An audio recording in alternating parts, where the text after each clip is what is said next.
कल की वीडियो में मैंने वृत्ति पर प्रकाश डालने का प्रयास किया।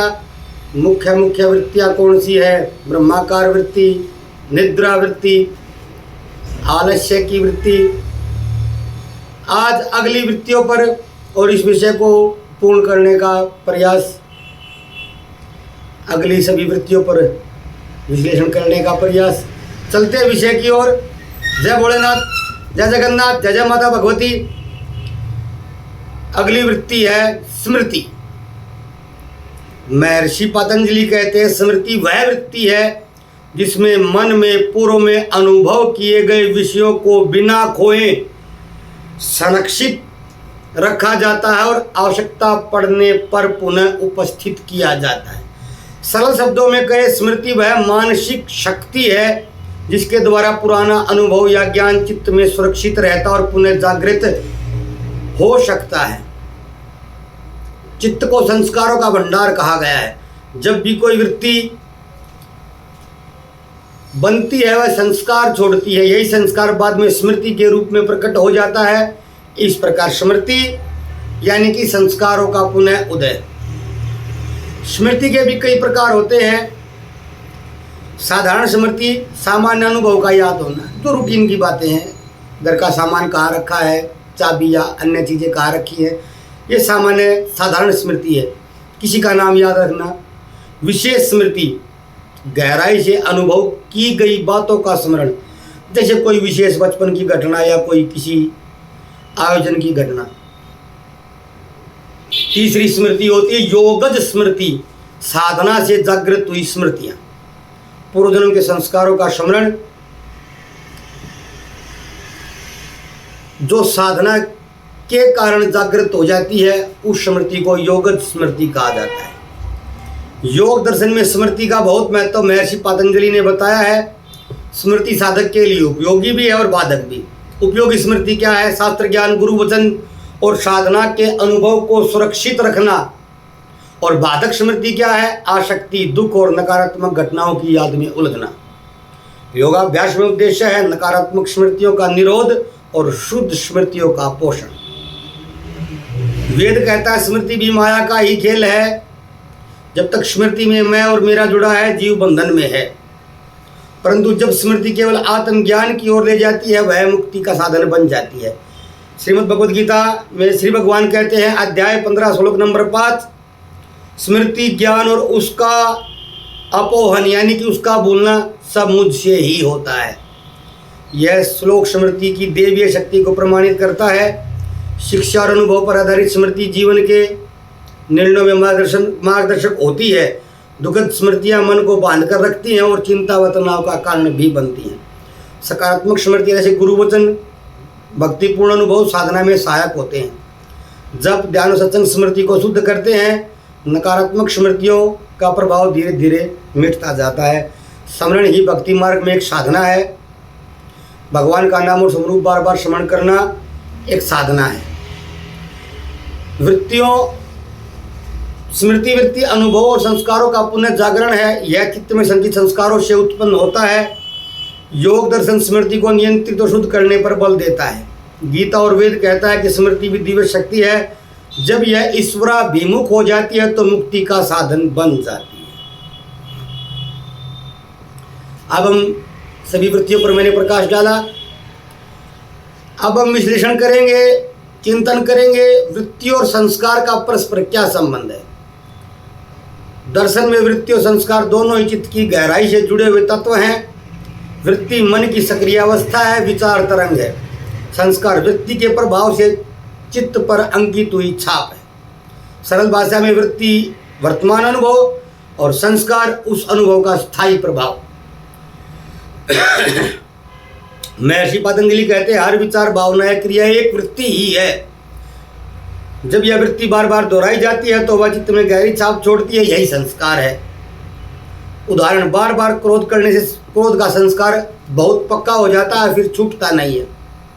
संस्कार केवल संग्रहित नहीं करते, वे समय आने पर सक्रिय भी होते हैं। पुराना संस्कार नई वृत्तियों का कारण भी बनता है। उदाहरण क्या है? बचपन में डर का संस्कार बना हो तो बड़े होने पर बिना किसी कारण डर की वृत्ति पैदा हो जाती है। इस प्रकार वृत्ति, संस्कार और संस्कार से वृत्ति का चक्र ये चलता रहता है। योग सूत्र में महर्षि पतंजलि 4.9 में कहते हैं, संस्कार स्मृति के कारण जन्म जन्मांतर तक बने रहते हैं और समय आने पर फल देते हैं। भगवत गीता में श्री भगवान कहते हैं, अध्याय 6 श्लोक नंबर 43, साधक पिछले जन्म के संस्कारों को इस जन्म में पुनः प्राप्त करता है। संस्कारों का चित्त पर विशेष प्रभाव होता है। संस्कार सकारात्मक भी होते हैं, नकारात्मक भी होते हैं। सकारात्मक संस्कार भक्ति, साधना, सेवा, सत्य का अभ्यास, ये शुभ वृत्तियों को जन्म देते हैं।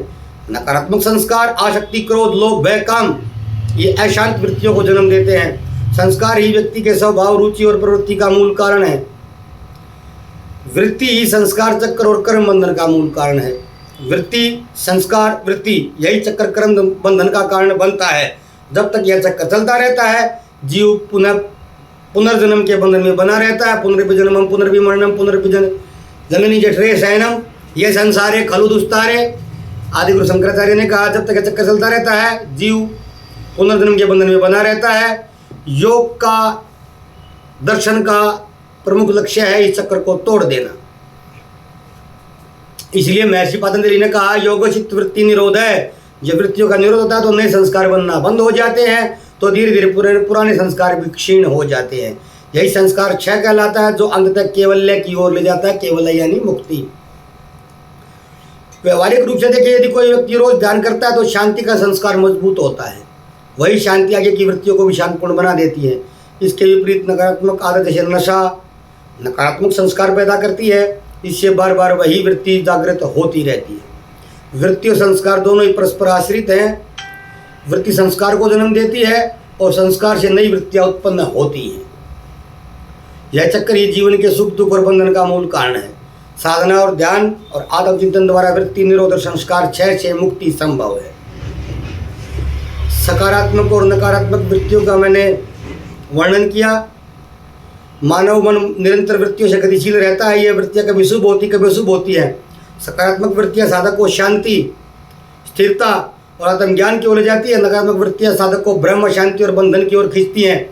इसलिए योग और वेद में वृत्तियों को शुद्ध करना अत्यंत आवश्यक माना गया है। सकारात्मक वृत्तियां यानी कि शुभ वृत्तियां, सत्य वृत्ति, सत्य बोलने और सत्य में जीने की प्रवृत्ति। भक्ति वृत्ति, भगवान का श्रवण, भजन और कीर्तन और ध्यान की वृत्ति। धैर्य वृत्ति, परिस्थितियों में संतुलन बनाए रखने की वृत्ति। सद्भाव वृत्ति, प्रेम, करुणा, सेवा और सहानुभूति की वृत्ति। ज्ञान वृत्ति, अध्ययन, चिंतन और आत्मबोध की वृत्ति। इनसे फल क्या होता है? मन शुद्ध और स्थिर होता है। साधना में प्रगति सरल होती है। आत्मज्ञान का मार्ग प्रशस्त होता है। नकारात्मक वृत्तियाँ, अशुभ वृत्तियाँ, क्रोध वृत्ति, अहंकार से उत्पन्न उग्रता, लोभ वृत्ति, संग्रह और स्वार्थ की प्रवृत्ति, मोह वृत्ति, आसक्ति और विवेकहीनता, ईर्ष्या वृत्ति, दूसरों की उन्नति देखकर दुखी होना, भय वृत्ति, असुरक्षा और अज्ञान से उत्पन्न चिंता। फल क्या होते हैं इनके? मन अशांत होता है, अस्थिर होता है, चित्त पर नकारात्मक संस्कार गहराते हैं, साधना में रुकावटें आती हैं। शास्त्रीय प्रमाण श्री भगवान अध्याय 16 श्लोक नंबर 21, काम, क्रोध और लोभ, ये तीनों नकारात्मक वृत्तियां आत्मा को नष्ट करती हैं।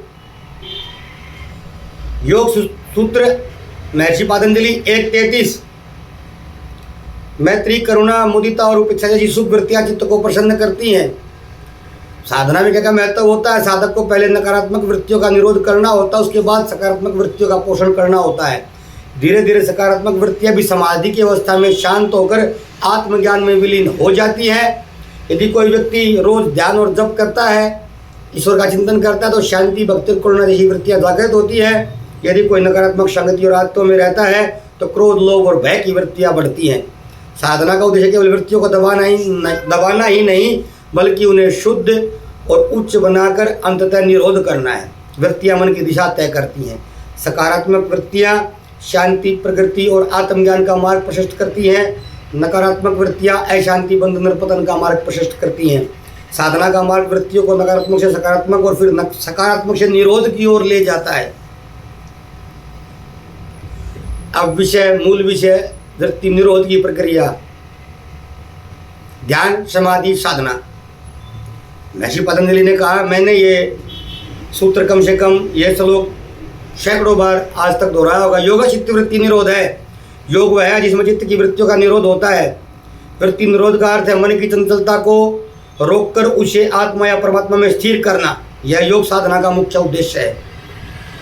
वृत्तियां मन को बाहरी संसार में बांधती है। जब तक वृत्तियां सक्रिय हैं तब तक साधक आत्म स्वरूप का अनुभव नहीं कर पाता है। वृत्ति निरोध से मन स्थिर होकर आत्मा के दर्पण जैसा निर्मल हो जाता है। वृत्ति निरोध की 3 अवस्थाएं हैं।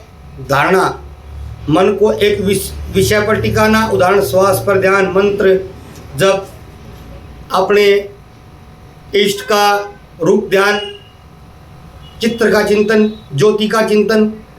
ध्यान, मन का निरंतर प्रवाह, उसी एक विषय में लग जाना, इसमें विचलन कम होता है और वृत्तियां नियंत्रित होती हैं। समाधि, साधक और ध्यान का विषय एक हो जाता है। वृत्तियां पूर्णतः शांत होकर आत्मा या ईश्वर में लीन हो जाती है। वृत्ति निरोध के साधन क्या क्या हो सकते हैं? महर्षि पतंजलि योग सूत्र 1.12 अभ्यास और वैराग्य से ही वृत्ति का निरोध होता है। अभ्यास, नियमित ध्यान, जप, प्राणायाम, शास्त्र अध्ययन, मन को बार बार एकाग्र करना। वैराग्य, विश्व के प्रति आसक्ति का त्याग, नकारात्मक वृत्तियों से दूरी। श्री भगवान कहते हैं अध्याय 6 श्लोक नंबर 35, मन चंचल और कठिन है परंतु अभ्यास और वैराग्य से वश में अवश्य किया जा सकता है। श्री महर्षि पतंजलि कहते हैं 1.33 योग सूत्र, मैत्री, करुणा, मुदिता और उपेक्षा भावों के अभ्यास से चित्त प्रसन्न और वृत्तियां शांत होती हैं। वृत्ति निरोध और समाधि के प्रकार। महर्षि पतंजलि ने समाधि को 2 भागों में बांटा है, सविचार समाधि, निर्विचार समाधि। सविचार समाधि जहाँ वृत्तियाँ थोड़ी शेष रहती पर नियंत्रण में होती हैं। निर्विचार जहाँ वृत्तियाँ पूर्ण शांत होती, केवल आत्मा का अनुभव होता है। व्यवहारिक साधनाओं में देखें तो प्राणायाम, जिसमें श्वास पर नियंत्रण वृत्तियों को स्थिर करता है। मंत्र जप मन को एक लय में बांधता है। ध्यान वृत्तियों को सीधा निरोध करता है। भक्ति स्मरण, ईश्वर के नाम का बार बार स्मरण मन को पूर्णतः शुद्ध कर देता है। वृत्ति निरोध साधना का हृदय है। यह अभ्यास और वैराग्य के बिना संभव नहीं है। ध्यान से वृत्तियां नियंत्रित होती है और समाधि से पूर्णतः शांत होती जाती है। वृत्ति निरोध का अंतिम परिणाम केवल्य होता है जहां आत्मा अपने स्वभाव में स्थित हो जाती है। वेद और गीता में वृत्ति का जो महत्व है चित्त शुद्धि और आत्मज्ञान की दृष्टि से उस पर थोड़ा सा विश्लेषण मैं करने का प्रयास करूंगा। योग दर्शन की बात ही वेद और भगवद गीता में भी वृत्ति का बड़ा महत्व है। वेद वृत्ति को ज्ञान का साधन मानता है। गीता वृत्तियों को चित्त शुद्धि और आत्म साक्षात्कार का मार्ग बताती है। यह वृत्ति केवल चित्त की गति ही नहीं बल्कि आत्मज्ञान के प्रकाश को ग्रहण करने वाली शक्ति भी है। वेद कहता है आत्मा स्वयं साक्षी चैतन्य है, उसमें कोई परिवर्तन नहीं होता। ज्ञान तभी संभव है जब मन की कोई वृत्ति ज्ञान विषय को आत्मा से जोड़ दे। इसे वृत्ति ज्ञान सिद्धांत कहा जाता है। जब मन में ब्रह्माकार वृत्ति उत्पन्न होती है तब आत्मा और ब्रह्म का अभेद प्रत्यक्ष अनुभव होता है।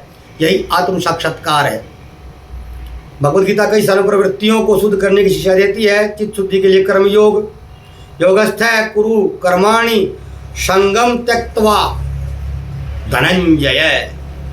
2:48 आसक्ति रहित कर्म करने से वृत्तियां शुद्ध और स्थिर होती है। धनंजय। मनोनिग्रह के लिए ध्यान योग श्री भगवान ने भी बताया है और महर्षि पतंजलि ने बताया है। वेद ने बताया, उपनिषद ने बताया। मन की वृत्तियों को बार बार आत्मा में स्थिर करो। श्री भगवान 6:26 वृत्ति शुद्धि से भगवत स्मरण होता है। मन को भगवान में ही लगाओ। 9:34 वेद कहता है जब तक मन शुद्ध है तब तक आत्मज्ञान संभव नहीं है। चित्त शुद्धि काम क्रोध लोभ जैसी नकारात्मक वृत्तियों का क्षय ही है। शुद्ध वृत्तियां जैसे भक्ति करुणा क्षमता साधना को सरल बनाती हैं। सामान्य ज्ञान में वृत्ति विषयाकार होती है, आत्मज्ञान में वृत्ति ब्रह्माकार होती है। यह वृत्ति क्षण भर के लिए उत्पन्न होती है फिर मिट जाती है, लेकिन उसके पीछे आत्म स्वरूप का साक्षात्कार स्थित हो जाता है। शास्त्र के अनुसार वृत्ति आत्मज्ञान का उपकरण है। व्यवहारिक दृष्टि से देखें साधना का पहला चरण शुभ वृत्तियों को पोषित करना है, दूसरा चरण नकारात्मक वृत्तियों को त्यागना है, तीसरा चरण शुद्ध वृत्तियों को भी समाधि में शांत करना है। अंतिम अवस्था आत्मा का अनुभव वृत्ति रहित चित्त में ही संभव है। निष्कर्ष क्या है? वेदांत के अनुसार वृत्ति ही आत्मज्ञान का सेतु है। श्रीमद् भगवद गीता के अनुसार वृत्ति शुद्धि ही योग और भक्ति का आधार है। चित्त शुद्धि ही ब्रह्माकार वृत्ति, आत्म साक्षात्कार, यही क्रम है।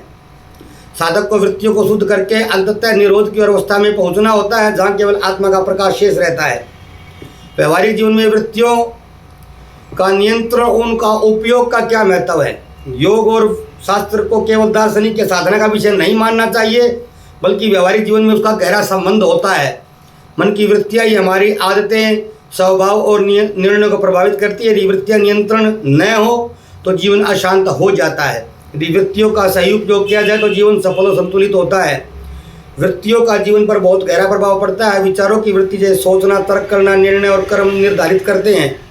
भावनाओं की वृत्ति जैसे प्रेम, करुणा, ईर्ष्या, क्रोध संबंधों को बनाती और बिगाड़ती हैं। स्मृति की वृत्ति पुराने अनुभव वर्तमान जीवन पर असर डालती हैं।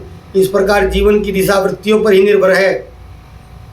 क्रोध, लोभ, भय, ईर्ष्या जैसी वृत्तियां जीवन को दुखमय बनाती है। इन्हें नियंत्रित करने के कई उपाय सामान्यतः हो सकते हैं जो शास्त्रों में नहीं है। संगति का सुधार, नकारात्मक संगति से नकारात्मक वृत्तियां पनपती हैं, अतः संगति का सुधार करना चाहिए। सत्संग और शास्त्र का अध्ययन सकारात्मक वृत्तियों को बल देते हैं।